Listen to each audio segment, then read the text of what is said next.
Hi guys! Magandang hapon! Welcome back po dito sa Gandara SRU channel for Showbiz Update.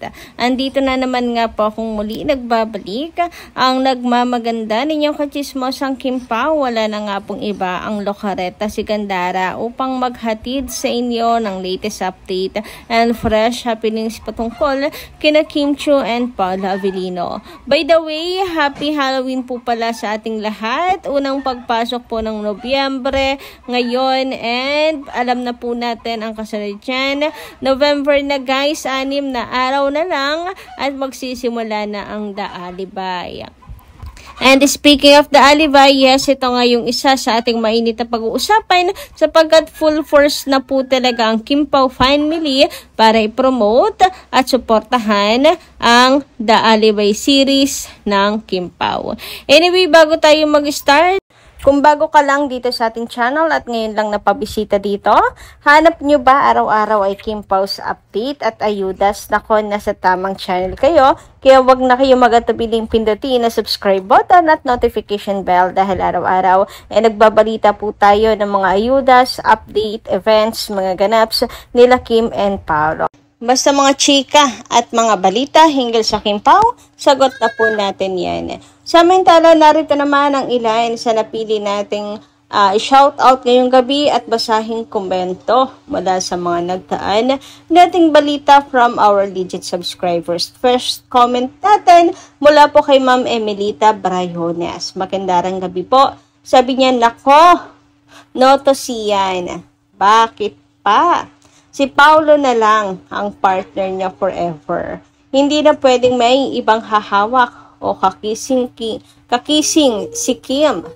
Sila lang ni Pao ang pwede. Para walang selosan kasi magjowa na sila. Kaya huwag nang i-partner ang Kim Pao sa iba.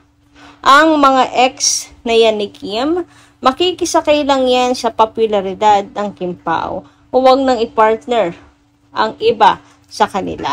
So baka po, naalala ko, baka po kaya pilit na binabalita na may collaboration or gusto, baka po ito yung law of attraction. Ito yung gusto kasi nila mangyari, na magkaroon ng collaboration ng GMA at ABS, tapos si Kim yung ipapartner sa ibang leading men ng GMA network. Baka kasi diba si Sian nasa GMA. So baka gusto nila na magka-partner ulit yung dalawa. Yan yung manifestation nila.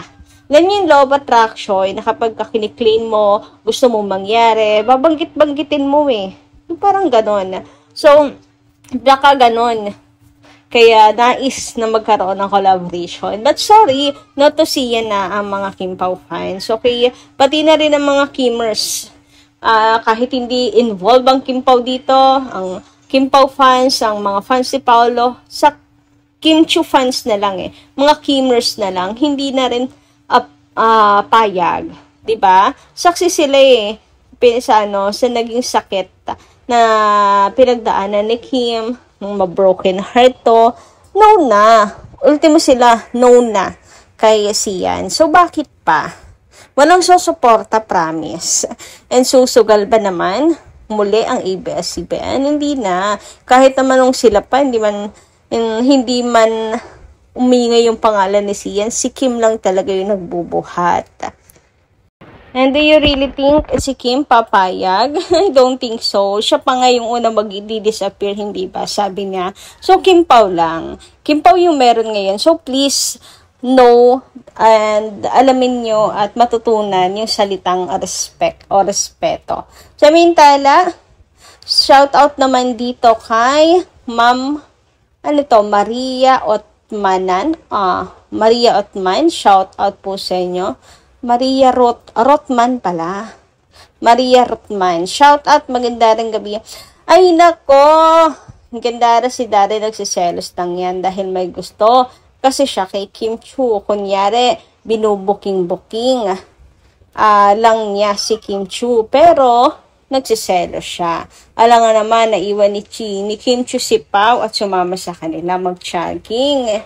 Di tinadtad ng basher si Kim Chiu ng Kim Pao fans. Kaya ikaw na rin, huwag ka nang makisawsaw sa love life ng Kim Pao dahil ayaw ni Paolo yan. Kasi gusto ni Paolo may privacy sila ni Kim Chiu.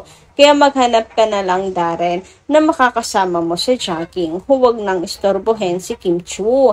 Baka mamaya, pag selosan ka pa ni Paolo, hindi na papalitan, hindi pa lapitin si Kim Chiu sa'yo. Baka hindi na palapitin daw si Kim Chiu sa'yo. Kaya huwag ka nang makisawsaw sa love life nila. Maghanap ka na lang ng kaedad mo rin. Kalimutan mo na yon pagka-in-love kay Kim Chiu. Dahil turing ni Kim sa'yo, bunsong kapatid lang. Ang laki-laki ng agwat ng edad nyo. Kay Kim Chiu ka pa na in love, maghanap ka na ng babagay sa edad. So, Ma'am Maria, grabe naman. Natawa naman ako sa comment nyo. Grabe naman kayo kay Darren. Hindi. Baka hindi lang kayo sanay. Baka hindi lang kayo sanay kay Darren. But, ano yan it's just, paraan lang yon ni Darren para booking ang Kim Pao. Favor pa nga yan dapat sa mga fans kasi nabubuking sina Kim and Paolo. Ano rin siya, paraan din, para tuksuhin si Kimi, na paraan din to show na ano siya, approve kay Paolo, nakikita niya masaya ito, kay Paolo, ganyan. Even Mimi Vice naman, panay din ang okray, panay din po ang banggit kay Paolo, panay ang tukso kay Paolo, at binubuking din ang Kim Pao. Same lang naman sila ni Mimi Vice, pero wala namang issue si Vice at saka si Kim, di ba? And, ayun nga, masyado malayo yung edad nila. Pag best friend, lang talaga yung dalawa. Diba? Kaya wag niyo na pong pag-isipan ng kung ano pa man si Darren. Diba? Way lang niya yan para asarin si Kimi. Niloloko niya lang si Kimi. Ganyan. Pardagulan ba ng mag-best friend? Ganun. Sa Samantala, viral naman ngayon ang mga Halloween costume ng mga artist. Kaya waiting ang mga fans sa entry po ng Kim Pao. Yan. Dumako tayo ngayon sa pinaka-sentro ng ating update dahil Halloween nga ngayon. Dami nag-aabang ng entry nila Kim and Paolo. Uy, bagay sa kanila to, di ba? Yung costume na to, vampire. Ay, palibhasa, ang vampira din naman kasi talaga ng mga face nila Kim and Paolo. Parang hindi tumatanda. Oh, di ba? Grabe. Hindi mo mahalata yung edad nila, di ba? Sobrang bagets pa rin talaga. So, bagay po sa Kim Pao to.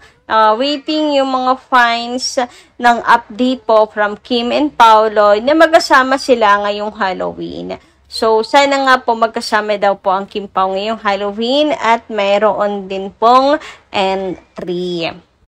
Samantala, usapang daalibay naman tayo ngayon ng mga kakimpaw. Grabe na, since sa November 7 na po mapapanood ang new series nila Kim and Paolo na The Alibay. So, Prime Video, ito po ang mga fandom, ang Kim Pao family ay full force na rin po para i-promote at tulungan ang Kim Pao. And of course, sa ating mga Kim Pao, mga ka-senior, ay mga ka-senior, hindi pa ako senior, mga seniors natin dyan, na wala pong pang-subscribe, di ba?